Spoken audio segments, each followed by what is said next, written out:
Le meilleur pour la fin, pour moi comme pour vous. Vous êtes restés, vous êtes les irréductibles, bravo.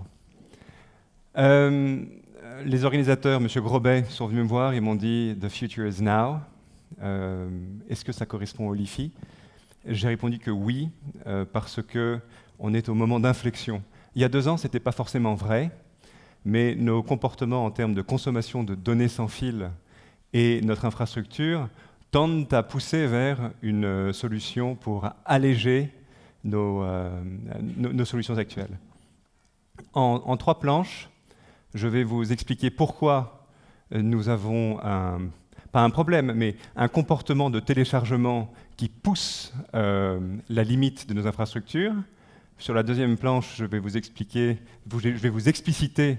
les 3 phénomènes qui sont incriminants. Et puis sur la 3e, je vous expliquerai comment marche le LiFi pour vous convertir en évangéliste et vous voir répandre la bonne nouvelle du LiFi sur les routes. Alors pardon pour ces slides qui correspondent, qui s'apparentent un peu à des graphes de finance, mais ils parlent d'eux-mêmes.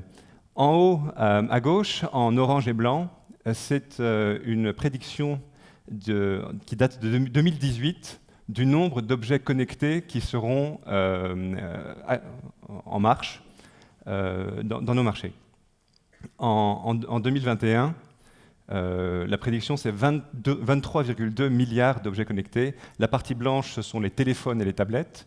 Et la partie orange, c'est ce qui participe de The Internet of Things. Ce sont les machine-to-machine, tout ce qui concerne la domotique, et tout l'électroménager, tous les services des hôpitaux, tout ceci qui correspond aussi sans fil, mais qui ne fait pas partie du domaine des télécoms. C'est une croissance linéaire qui est à 10% par an. Et ce qui est notable dans cette croissance linéaire de 10% par an, c'est que la population mondiale croît de 1% par an. Donc on s'équipe de plus en plus quand on a des appareils connectés. Je pense qu'aujourd'hui, la norme, c'est d'avoir 2 téléphones et une tablette qui communiquent. Dans 4 ans, on anticipe qu'il y aura 6 à 7 appareils connectés par personne. Et donc ça va donner... peut-être que ça va infléchir la courbe, mais en tout cas, pour l'instant, elle est linéaire. Les courbes du dessous viennent... Alors, encore un point sur les données de IoT Analytics. Pour 2020... En 2012, Cisco avait prédit 50 milliards d'objets connectés pour l'année 2020. En 2020, on est plutôt à la moitié. Alors, ce n'était pas une transformation fulgurante comme on l'attendait, mais il y a quand même une tendance à l'accroissement de l'équipement en objets connectés par personne pour les pays qui en ont la possibilité. En dessous, ce sont des chiffres de 2016, mais ils sont illustratifs. En 2021, on a là, pas une croissance linéaire, on a une croissance exponentielle, merci, du volume des données partagées et échangées au moyen de nos combinés connectés. Et la partie bleue, pour 2021, la plus grosse, c'est 85%, et c'est la part que représentent nos smartphones dans cette lasagne d'appareils qui connectent. Alors, tout ça pour vous dire qu'on communique de plus en plus souvent, avec des dossiers ou avec du contenu de plus en plus dense, et tant mieux pour nous, mais tout ceci met à mal notre infrastructure pour communiquer.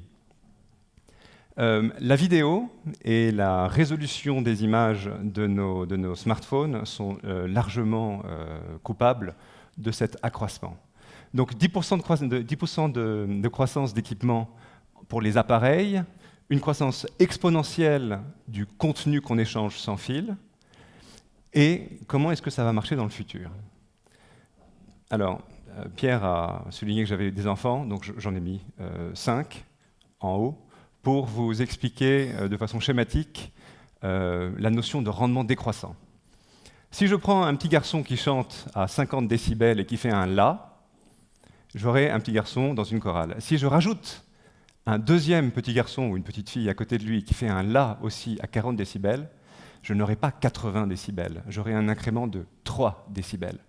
C'est ce qu'on appelle les rendements décroissants. Et alors, la part contributive ou l'incrément marginal du 4e enfant par rapport au 3e est moindre. Et on a cette courbe jaune que je vous ai schématisée qui marche en acoustique tout autant que dans le règne de l'électromagnétique, qui illustre la courbe logarithmique, cette fois-ci, de la capacité de nos antennes à gérer l'accroissement du volume de données qu'on demande à partager sans fil. Alors ça, c'est pour ma petite chorale. Donc il y a j'en ai mis 5 parce que le 5e, c'est la 5G. La 1G, c'est la voix. La 2G, c'est la voix et le message. La 3G, c'est les transactions commerciales. La 4G, c'est de plus en plus de volume. Et la 5G, eh ben, si on veut faire encore plus de volume, il faut mettre encore plus d'antennes. C'est pour ça qu'on parle d'installer 60 000 antennes pour des villes de plus de 500 000 habitants pour faire en sorte que tout ceci soit équipé. En dessous, je vous illustre le phénomène Larsen, qui est la bête noire des concerts et des gens qui sont sur scène. Si ce que je dis... alors j'ai un émetteur autour des oreilles et il y a des récepteurs plutôt devant moi. Si le récepteur réémet dans mon micro ce que je viens de dire, il va y avoir une boucle et ça va siffler. C'est ce qu'on appelle l'effet Larsen. Et c'est la saturation de la bande passante. On a ça aussi dans le monde de l'électromagnétique. L'acoustique et l'électromagnétique ne sont pas tout à fait pareils, mais en tout cas, pour les rendements décroissants et pour l'effet Larsen, ça se comporte de façon analogue. En dessous, je vous illustre l'interférence. J'ai 2 signaux électromagnétiques qu'on représente par des sinusoïdales. Si sur mon récepteur, il y a un tout petit décalage de 2 fréquences analogues qui arrivent sur l'antenne, alors ce petit décalage risque, et c'est aléatoire, d'aplatir mon message et de faire une courbe lisse. C'est l'effet stade. Si vous êtes 40 000 dans un stade et que vous essayez d'envoyer un message, ça ne marche pas, parce qu'il y a trop de monde qui cherche à communiquer. Tout ça pour vous dire qu'on a une courbe exponentielle du besoin de connectivité, en termes de sans fil, parce qu'on regarde des vidéos sur nos smartphones, parce qu'on télécharge nos billets de train, nos billets d'avion, etc. On a une courbe logarithmique de la capacité de ces infrastructures à intégrer et à gérer notre volonté de fonctionner comme ça. Et à un moment donné, ce que je vais matérialiser avec des petits hachures bleus, il va y avoir une demande non adressée. C'est-à-dire qu'on va finir par demander trop à nos infrastructures par rapport à ce qu'elles sont en mesure de faire. Alors il est temps de faire parler la lumière. L'onde électromagnétique radio est dans un spectre bas. Et elle se comporte à peu près de façon équivalente à la lumière, sauf que elle traverse les corps et les murs. Ce qui n'est pas le cas de la lumière. La lumière a une fréquence beaucoup plus serrée, et nous avons des capteurs, les yeux, qui sont équipés pour comprendre ce genre de données. Il y a de la lumière bleue, de la lumière rouge, de la lumière verte, et on peut s'en servir aussi pour communiquer. C'est ma dernière slide, elle est très synthétique. On se sert de la lumière pour communiquer en morse. Alors, en 1994, il y a eu quelque chose de révolutionnaire qui est arrivé dans le monde de l'éclairage, c'est le LED. Avant, il était nécessaire que l'ampoule chauffe pour émettre de la brillance. Et le temps que ça chauffe était, sur le plan de l'utilisation de la lumière, incompatible avec le morse parce qu'on ne pouvait jamais la faire descendre en température pour la remonter. Avec le LED, ce sera la dernière partie très technique de mon exposé, avec le LED, on peut faire en sorte que chaque électron du courant qui rencontre le nitrure de gallium, qui est la diode du LED, cette réaction électromagnétique lance un photon. Et c'est ce photon lancé qui matérialise en langage informatique le 1, et quand il n'y a pas de lumière, c'est 1-0. Alors, le langage informatique 0 et 1, c'est le code binaire, c'est comme ça que marchent nos ordinateurs. Si on arrive à transmettre au LED la séquence des 1 et des 0 qui forment un octet, et ensuite de les balancer en paquets d'octets à la vitesse de la lumière, vous avez, par la lumière, une connectivité absolument démentielle. C'est véritablement la connectivité sans fil à la vitesse de la lumière. Pour le Wi-Fi, si on est en AM, ce sera la différence entre le point haut et le point bas qui fera le mégabit. Et si on est en FM, ce sera la longueur d'onde, lambda, le point médian où, après avoir fait un haut et un bas, il revient au milieu, et là, vous aurez votre contact. Pour le Li-Fi, à chaque fois qu'un photon est envoyé, vous avez une information sur votre récepteur optique. Si on lui dit « c'est à cette fréquence que tu l'interprètes », alors le Li-Fi permet de capter Internet par la lumière. Très prosaïquement, chez vous, comment ça marche? Si vous avez la fibre optique à la maison, vous pouvez injecter par courant porteur en ligne toute la signalétique informatique dans votre câblage électrique, et le câblage électrique gère en même temps la lumière et la communication. C'est le courant porteur en ligne. Vous le faites peut-être déjà avec le Wi-Fi, mais là, il est possible de le faire avec votre éclairage. Pardon. Ensuite, une fois que vous avez rendu votre infrastructure d'éclairage contagieuse avec des 0 et des 1 qui viennent du routeur dans vos fils électriques, vous avez besoin d'un démodulateur qui permet de convertir les 0 et les 1 en tu es allumé et tu es éteint. Et c'est ce façaillement à 15 millions de fois par seconde, imperceptible pour l'organisme. Le cinéma est à 28 fois par seconde, 28 Hertz. Là, on est à 15 millions. Donc, ce façaillement que nous ne percevons pas, on peut le décrypter sur les cellules photo de nos appareils ou en adjoignant un dongle dès lors qu'il est transmis par la lumière LED qui est matérialisée. Donc une connexion à Internet, un modulateur pour transcrire le morse, un LED, mais pas n'importe quelle ampoule, il faut que ce soit du LED parce qu'il faut que ça aille suffisamment vite pour qu'il n'y ait pas de temps de latence et que le signal soit plus compétitif que celui du Wi-Fi. Et enfin, une barre de lecture, elle sera bientôt intégrée dans vos smartphones, et pour l'instant, il faut l'ajouter à vos ordinateurs. Je ne sais pas si vous vous souvenez, peut-être pas, qu'il y a entre 5 et 10 ans, il fallait mettre une clé USB sur un ordinateur pour avoir Wi-Fi, ou pour être connecté en ligne. Maintenant, cette puce est intégrée à l'intérieur du système. C'est ce que les industriels du Li-Fi sont en train d'essayer de faire avec les gens qui fabriquent ce genre d'appareil pour faire en sorte que le Li-Fi vienne aider les gens à consommer plus de données sans pour autant être contraints ou limités par la bande passante. Il y a quelques avantages. D'abord, sur le plan de la sobriété des besoins, il est, à notre sens, dans le Li-Fi, plus intéressant d'équiper les maisons qui ont déjà une infrastructure que de rajouter des antennes qui ont une contribution marginale insignifiante par rapport au réseau déjà existant. C'est tout l'enjeu de la 5G côté physique et côté transmission. Ensuite, c'est dans l'air du temps, c'est un équipement pour 2 fonctionnalités. Vous éclairez en même temps que vous communiquez. Si vous voulez vraiment communiquer dans le noir, vous passez par les infrarouges. Et le troisième avantage, c'est que vous permettez l'avènement de l'Internet of Everything, de l'IoT, parce que en passant par la lumière, l'immense majorité des nouveaux appareils dont on va s'équiper chez nous auront une capacité à fonctionner qui n'est pas garantie par le fait que nos installations actuelles sont un peu aléatoires. Personne n'a testé la 5G, personne n'a anticipé ce genre de choses, et les professionnels du Li-Fi viennent à la rescousse en proposant une nouvelle bande passante, illimitée et smart. Voilà, j'espère que je vous aurai convaincu de l'utilité du Li-Fi dans nos sociétés. Je pense que c'est « the future is now ».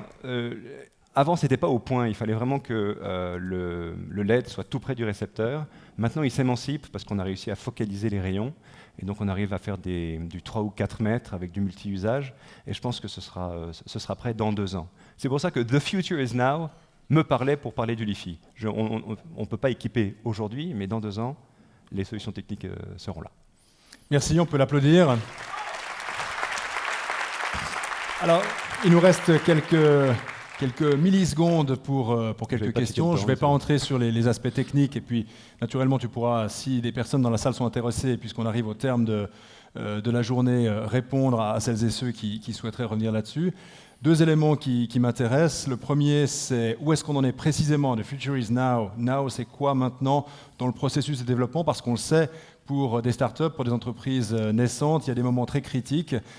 Par rapport à l'industrialisation envisagée, on en est où? Le LiFi se consacre exclusivement pour l'instant au marché de niche, là où le Wi-Fi ne marche pas. On équipe des mines pour pouvoir avoir de la transmission sans fil dans des configurations très hostiles à la bande passante, à cause de la configuration du terrain. On équipe aussi des hôpitaux qui ne sont pas friands d'ondes électromagnétiques qui viennent perturber soit les défibrillateurs, soit les équipements que les gens portent dans ces ailes spécialisées. Et on peut penser que nos premiers futurs clients seront les universités pour un motif de praticité. L'étudiant qui est dans le couloir en train de regarder une vidéo sur Internet en utilisant le Wi-Fi de l'université pompe toute la bande passante du prof qui veut se servir d'Internet dans la classe. L'avantage du LiFi, c'est que le signal est circonscrit à l'espace dans lequel il a été déterminé. Si vous mettez un LED dans une pièce, la lumière ne traversant pas les murs, alors le signal restera là. Donc c'est aussi quelque chose de sympathique pour les pères de famille qui veulent pouvoir downloader puis imprimer sans fil, sans pour autant que leurs enfants leur perturbent et que ça ne marche pas. Donc je pense que les universités ont... c'est les premiers qui nous ont approchés comme ça. C'était ma question suivante, mais juste pour être précis, on est à quel horizon temps dans la phase d'industrialisation selon toi? Et puis alors, je pose directement la question suivante. On parle des universités, des hôpitaux. Est-ce qu'il y a une différence de réaction entre des acteurs publics ou des acteurs privés dans l'intérêt pour cette technologie? Ok, alors on en est où?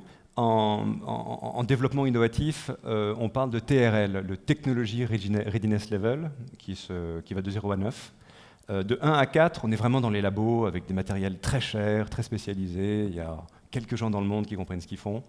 Et donc, ils sont en train de fine-tune des POC, des Proof of Concept. Entre 5 et 7, le POC s'émancipe et part chez les FADA, les geeks, les clients bienveillants qui veulent bien que ça bug, mais qui ont payé une fortune, mais qui disent « ouais, j'ai la dernière technologie, elle ne marche pas, mais tu verras ». Et de 7 à 9, c'est là où on crédibilise l'offre, c'est-à-dire qu'on propose au public d'aller en ligne et d'acheter ce matériel très spécialisé qui n'est pas encore au point. Pas encore au point parce qu'il n'est pas encore intégré dans sa globalité. Je vous ai parlé du modulateur et du LED qui, eux, sont très faciles à faire. Il y a encore une toute petite touche de modernité à apporter à notre infrastructure. Il faut que le smartphone et l'ordinateur soient capables, au contact du LED communicant, d'interpréter « j'ai une bande passante qui fonctionne beaucoup mieux que le Wi-Fi, je switch ».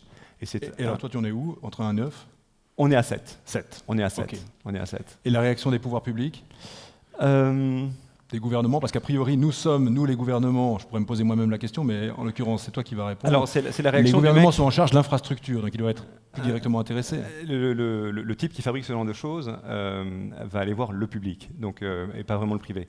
Les sociétés qui étaient les pionniers dans le LiFi, qui étaient financés par des business angels et des incubateurs, devaient prouver qu'il y avait de la vente. Et donc, ils sont allés voir les gens. Ils sont allés faire du gadget à la convention de Barcelone et de Las Vegas. Ils ont dit, regardez, c'est génial. Et puis, ça n'a pas eu vraiment d'impact, mais au moins, ils ont eu de la vente. Si on n'est pas pressé et si on veut vraiment faire un gros coup, en tant que fabricant, on va voir les pouvoirs publics en disant, voilà, on a ça, vous nous en prenez 30 000, et puis vous continuez à pouvoir nourrir la population en données sans fil, sans aller dans le mur en termes de saturation et d'interférence. Donc les pouvoirs publics, pour l'instant, ne sont pas très chauds, parce que la 5G est partout, et les industriels du LiFi, parce qu'ils n'avaient pas un produit très fiable pour l'instant, n'ont pas fait King Kong en disant qu'ils avaient la solution miracle. Ça prendra un peu de temps, je pense 2 ans, the future is now. Mais au fur et à mesure des contacts éclairés, au fur et à mesure de l'éducation du public sur les enjeux de la 5G en termes de consommation d'énergie, en termes de déploiement d'infrastructures et en termes d'aléatoires aussi, en termes de santé, parce que c'est le grand saut dans l'inconnu, de changer la fréquence tout d'un coup et de se mettre à communiquer partout avec des ondes invasives et pas du tout avec des ondes de la lumière. Je pense qu'il y a quelque chose qui est en train de s'opérer avec la communication qu'on fait aux gens responsables de grandes entités. La Smart City, le directeur des universités du canton, l'infrastructure, les gares, les aéroports, etc.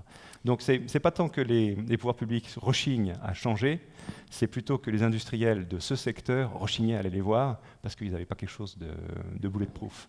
Ça va venir. Merci beaucoup Jean-Baptiste Sellière. Merci. Merci Pierre.